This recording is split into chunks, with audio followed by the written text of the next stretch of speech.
ou que pobre? Dá os dois. Você dá ou você... Não pode, dois lados. Pode de um lado só. É, você dá ou você... Eu como. Não come? Tá bem. Eu vou dar. Ah, você come tudo! Não come não, Você dá ou você come pra eles? Você é louco?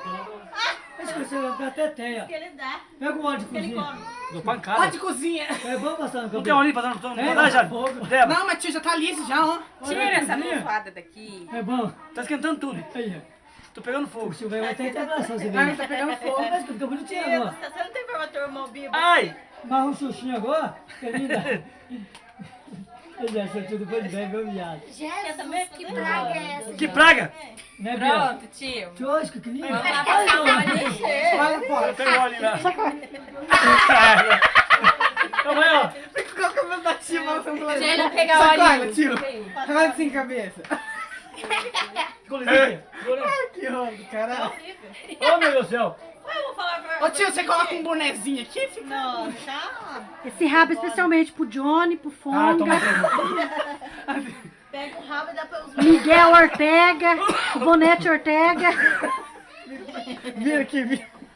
Todo mundo sai desse Tá, quarto. tá, vou Por sair, quê? filho. Calma. Nós Todo estamos mundo sai desse quarto. preenchando. Eu tô no salão do palito, beleza. Olha, uma assistir DVD, por que você não faz lá no quarto da mãe? Tá, meu filho, calma. Tá acabando. É que o quarto é seu.